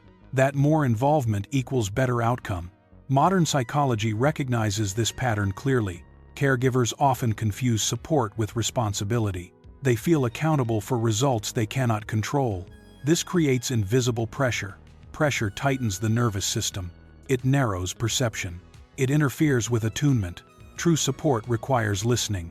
Not listening for what is wrong, listening for what is alive. The healer realized that he had been listening for problems. What symptom remains? What is not improving? He rarely listened for resilience. What is still functioning? What is adapting on its own? This shift changed everything. He began to pause more. He asked fewer questions. He made fewer adjustments. He watched. He noticed that when he stopped interfering, people relaxed. Their breathing softened. Their bodies responded differently. The space he offered allowed their own intelligence to emerge. Zen has always emphasized this quiet trust. The mind that interferes disrupts the flow. The mind that listens aligns with it. Healing, like sleep, cannot be forced. It happens when conditions are supportive and pressure is absent. The healer also noticed something within himself. When he stopped carrying responsibility for outcomes, his own body softened. The constant vigilance eased. His nights grew quieter. He had been trying to heal himself by healing others. This is another subtle trap. Those who care deeply often ignore their own limits. They believe that rest can wait. But rest does not wait kindly. Eventually, the weight must be set down. The elder spoke to him again before leaving. "You are not abandoning anyone by resting," she said. "You are teaching trust. Trust that life knows what it is doing." This teaching extends beyond physical healing. Many people try to control their own healing. They monitor progress constantly. They judge each sensation. They push toward improvement. This pressure often delays recovery. The nervous system heals when it feels safe, not when it is evaluated. At night, this becomes especially clear. You may listen to your body for signs. Am I relaxing yet? Is sleep coming? Why do I still feel tense? These questions are forms of interference. They are not wrong. They are simply heavy. The body does not need to be managed into sleep. It needs to be allowed. The healer learned to trust this. He still offered herbs. He still listened, but he no longer tried to steer the process. He supported, without imposing. This freed him. It also freed those he served. For the listener now, this lesson is gentle but profound. You may be trying to heal yourself tonight, trying to fix fatigue, trying to correct restlessness, trying to improve sleep. You do not need to do this. Your body already knows how to heal. Your nervous system already knows how to settle. What it needs is space. Listening instead of fixing. Allowing instead of directing. This does not mean neglect. It means cooperation. When you stop imposing timelines and expectations, the system responds. As you lie here, you can let go of the role of healer. You do not need to monitor your state. You do not need to adjust anything. You can rest as a witness. The body will take care of itself. This also lightens the heart. Many people carry invisible caregiving roles. They hold families together. They manage emotions. They anticipate needs. They rarely rest fully. Tonight, you can set that role down. You are not required to heal anyone, not even yourself. You can trust what is already unfolding. The healer discovered that when he stopped controlling healing, healing deepened. Not faster, deeper. You can allow that depth now. You do not need to intervene. You do not need to guide the process. You can listen, to breath, to wait, to the quiet intelligence moving beneath thought. This intelligence does not need your supervision. It has been working long before you noticed. For now, You can let it work undisturbed. You can release the burden of fixing. You can rest inside trust. The night is gentle enough to hold this letting go. And as the healer learned, when control loosens, healing finds its own way. You do not need to watch. You can sleep. There is a quiet misunderstanding that causes great exhaustion. It is the belief that peace requires the mind to stop thinking. Many people lie awake at night believing that their thoughts are the problem. They listen to the mind move and assume something is wrong. Why can't I be quiet? Why am I still thinking? Why won't my mind let me rest? These questions feel innocent, but they carry resistance. And resistance is what turns movement into struggle.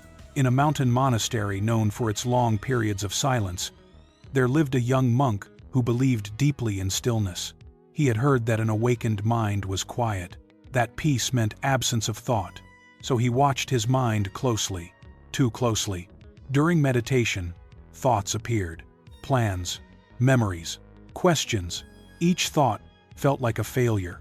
He tried to push them away. He tried to hold on to silence. The harder he tried, the louder the mind became. At night, it was worse. The day's effort to control thinking followed him into sleep. The mind replayed conversations, reviewed mistakes, anticipated tomorrow. He judged himself harshly. Others seemed calm. He thought, "Why am I like this?" The struggle exhausted him. One evening, he went to his teacher and confessed, "My mind never stops," he said. "I cannot practice correctly." The teacher listened quietly. Then he asked a simple question. "When you notice a thought, who notices it?" The monk was confused. "I do," he replied. The teacher nodded. "And does the thought know that it is being noticed?" The monk paused. He had never considered this.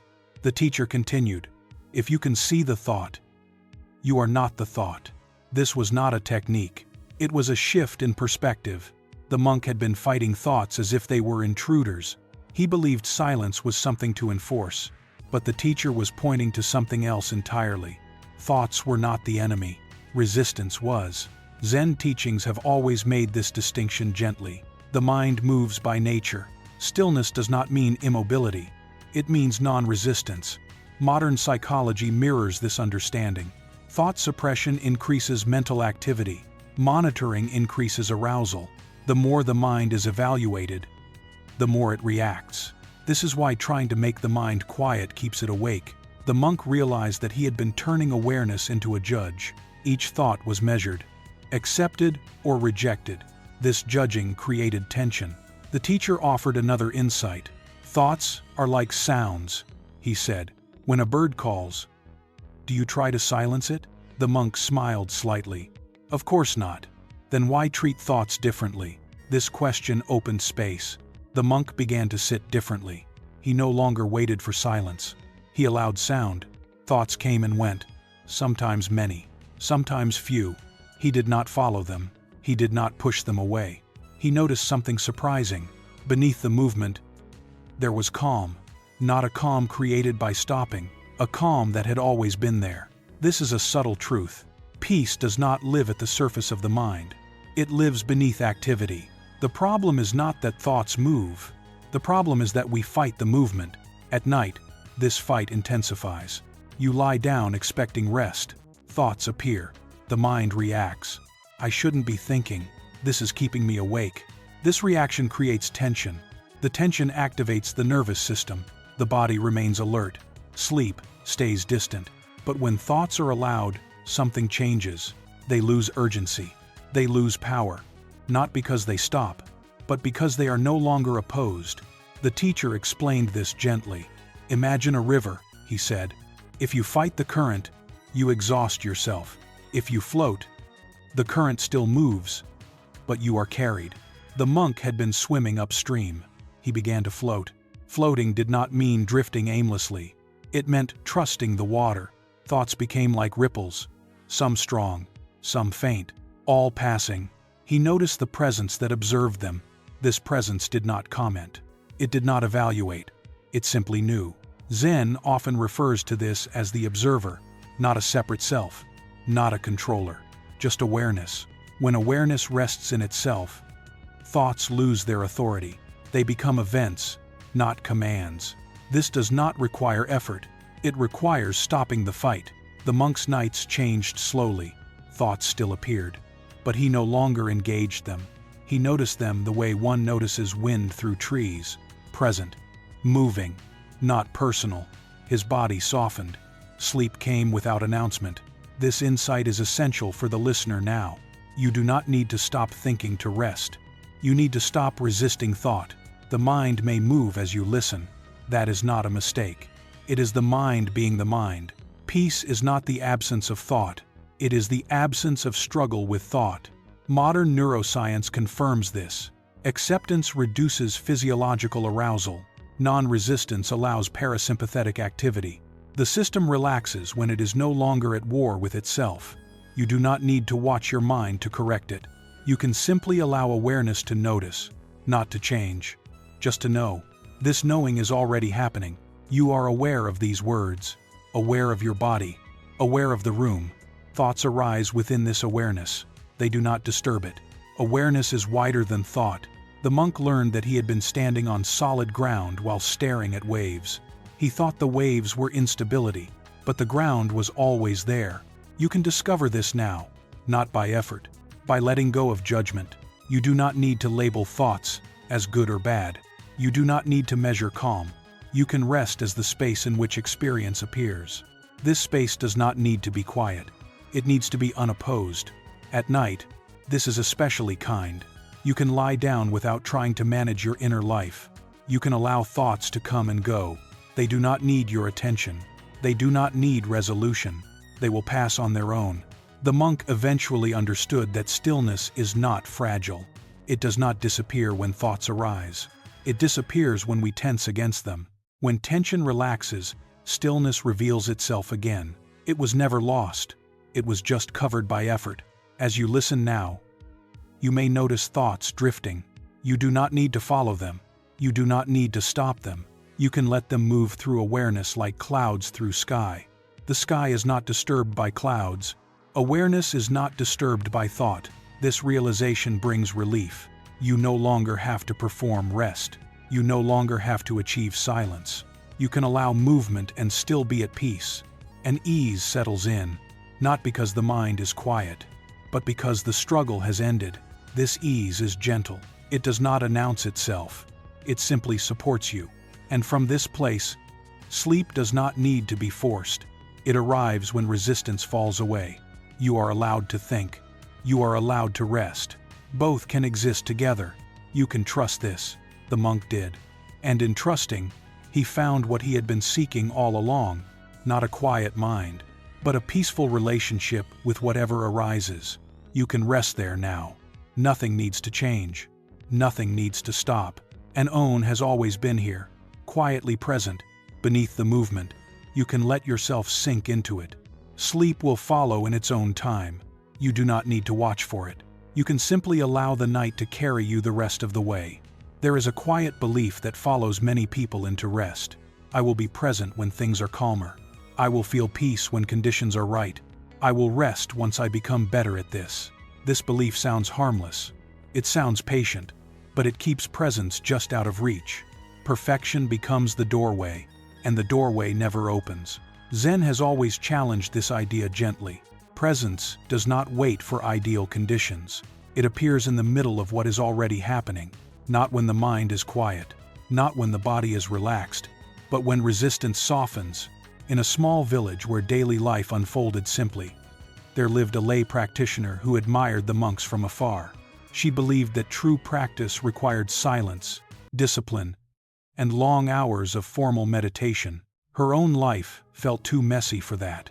Work was demanding. Family responsibilities filled her days. Her mind was often busy. When she tried to sit quietly, thoughts crowded in. She judged herself immediately. I am doing this wrong, she thought. Others must be more devoted than I am. So she postponed practice. I will return to this when I have more time, when I am calmer, when I can do it properly. Years passed. One day, she visited a monastery and spoke with an elderly nun. I want to practice, she said, but my life is not suitable. The nun smiled gently. Then your life is the perfect place to practice. This answer surprised her. The nun explained, "Practice is not something you add to life. It is how you meet life. Waiting for ideal conditions is another form of resistance." The woman realized that she had been trying to perfect herself before allowing presence. She believed that calm was a prerequisite, but calm is often the result. Modern psychology recognizes this pattern clearly. Perfectionism creates constant evaluation. Evaluation keeps the nervous system alert. The body never settles because it is always being assessed. Am I doing this right? Is this good enough? Why am I not there yet? These questions sound like improvement, but they function like pressure. Pressure blocks rest. At night, perfectionism becomes especially loud. You evaluate the day. You review mistakes. You replay moments you wish had gone differently. The mind believes that self-criticism will prevent future errors. But self-criticism only keeps the system activated. It does not create safety. Zen does not ask you to become perfect. It asks you to be honest. Honest about where you are. Honest about what is present, without judgment. This honesty is surprisingly gentle. When the woman returned home, she stopped waiting. She practiced while washing dishes, while walking, while listening. She did not try to create silence. She noticed sensations, warm water on hands, the weight of her body, sounds moving through space. Thoughts continued. She did not stop them. She noticed the urge to judge. Then, she let it pass. This was practice without tension, not focused, not intense, but available. She discovered something unexpected.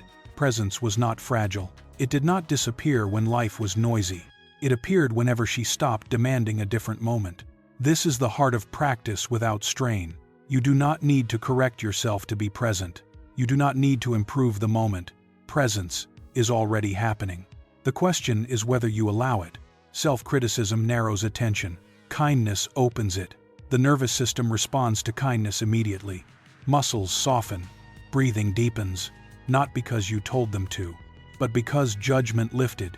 At night, this matters deeply. Many people try to fall asleep correctly. They worry about posture, about technique, about doing it right. This turns rest into performance. Performance requires vigilance. Vigilance blocks sleep. Practicing without tension means allowing imperfection. Your mind may wander. Your body may fidget. Your attention may drift. None of this disqualifies rest. Zen teaches that even distraction is part of the path. Not something to eliminate, something to include. When you stop fighting imperfection, something softens. The woman noticed that on nights when she stopped evaluating herself, sleep came more easily. Not because she practiced better, but because she stopped interfering. She was no longer trying to earn rest. She allowed it. This allowance extended into her days. She became gentler with mistakes, less reactive. Not because she lowered standards, but because she stopped measuring her worth by performance. This gentleness was not weakness. It was stability. Psychology confirms that self-compassion improves regulation. When the inner environment becomes safer, the body relaxes. Safety is not created by correctness. It is created by acceptance. At night, you can practice this now. You do not need to be calm. You do not need to be still. You do not need to do anything well. You can allow yourself to be exactly as you are. Tired, restless, thinking. All of this is allowed. You are not behind. You are not failing. You are human. Practice does not mean fixing that. It means meeting it kindly. You can notice where you tighten, the jaw, the shoulders. Not to change them, just to acknowledge. Acknowledgement itself is releasing. You do not need to hold yourself together tonight. You can loosen the grip of self-correction. Let the body rest without evaluation. Let the mind wander without judgment. This is not neglect, it is trust. Trust that awareness does not require perfection. Trust that rest does not require achievement. The woman eventually understood that practice had never been separate from her life. It had been present all along. She had just been waiting for permission. You do not need to wait. You can practice right here, not by doing something special. By stopping the habit of being hard on yourself. This softness is not indulgent. It is regulating. The nervous system recognizes it immediately. As you listen now, you can let go of the idea that you must do this well. You can let the words pass. You can drift. There is no standard to meet. Presence does not demand ideal conditions. It only asks that you stop pushing this moment away. When you stop striving for perfection, something quiet opens. Not dramatic, not intense, just gentle. That gentleness is enough to carry you towards sleep. You do not need to arrive anywhere. You are already here. And here is sufficient.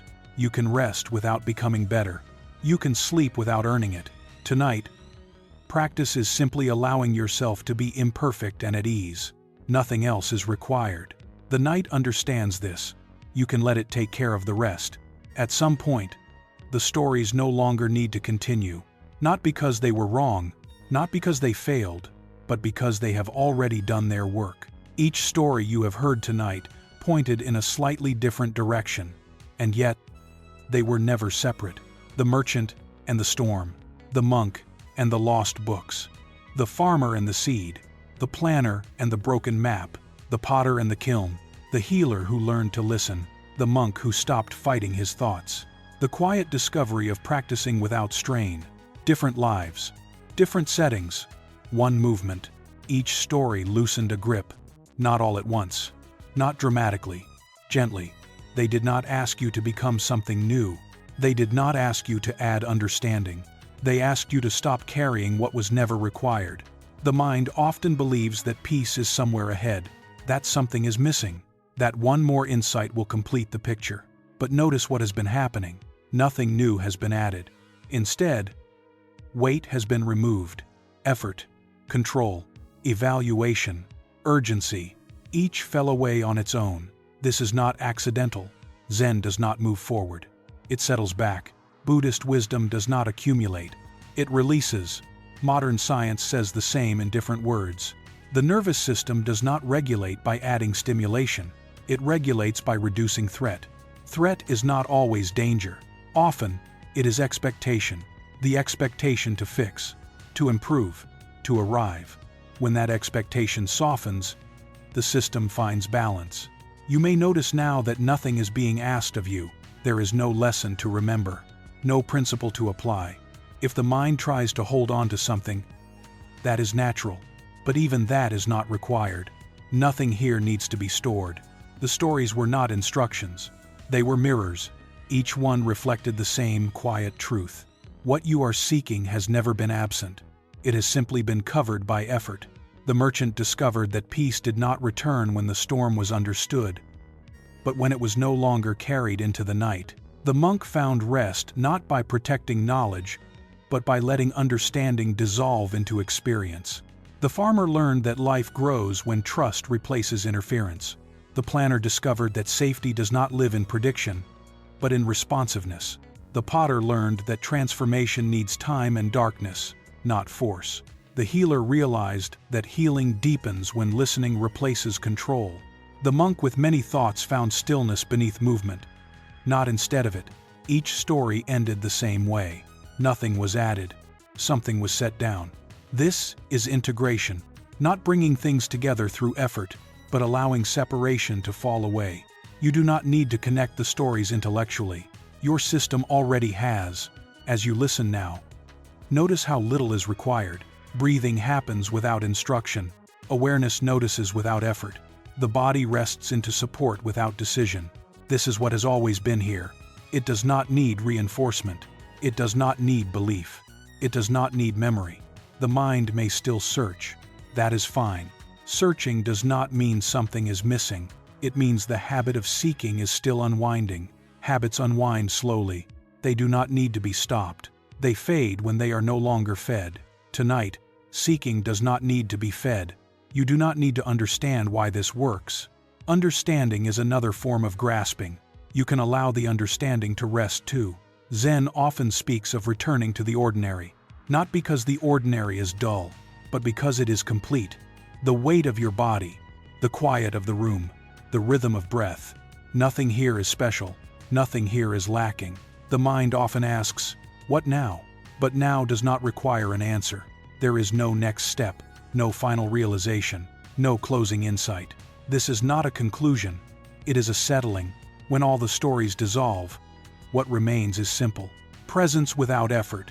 Awareness without direction. This is not an achievement. It is a release from needing achievement.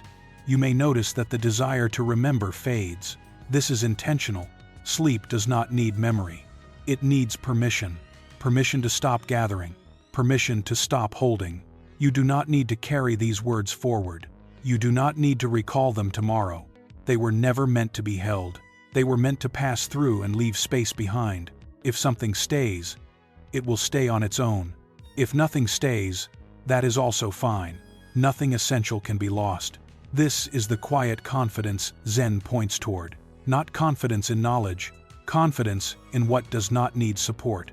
The stories have ended, not with a conclusion, but with absence of need. You can let the narrative soften now. Let the voice fade into the background. Let the mind drift without direction. There is nothing to follow anymore. Nothing to integrate. Integration has already happened. It happened as effort loosened. It happened as expectations softened. It happened as you stopped needing something from this moment. You are not waiting for peace. You are resting inside it. Not because it arrived, but because the search ended.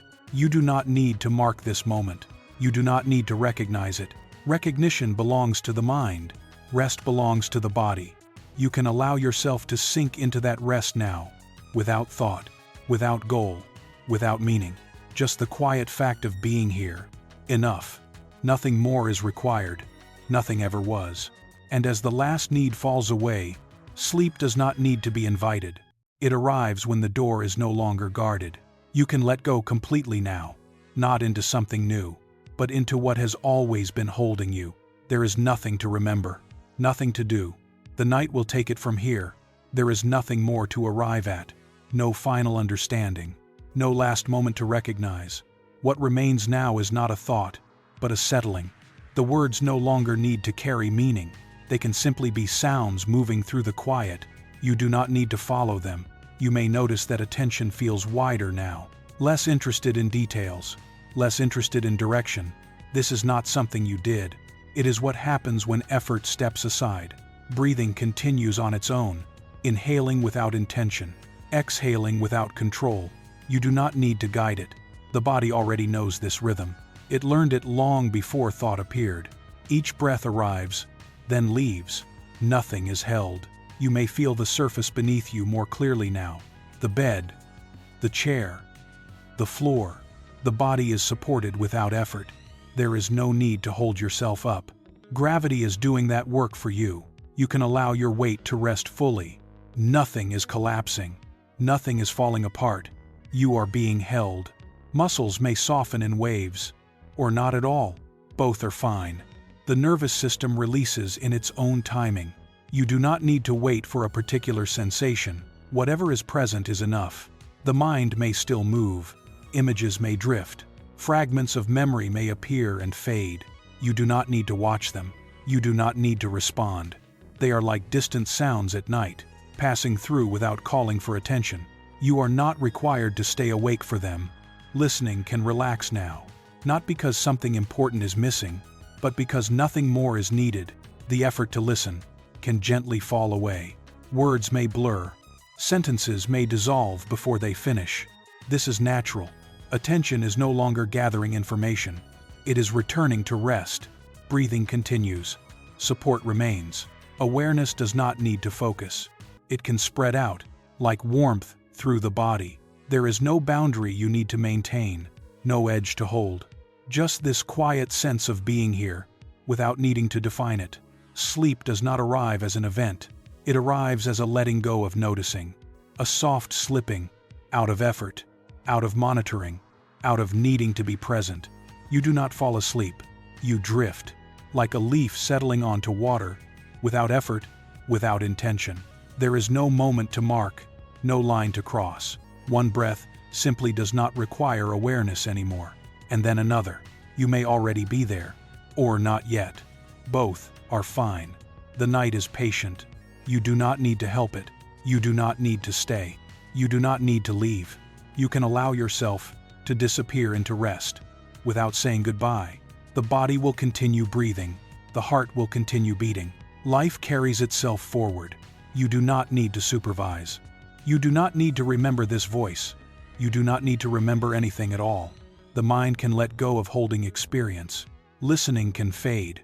Even awareness can soften into the background. There is no loss in this, only rest, only quiet, only the gentle continuation of what has always known how to sleep. Nothing ends here.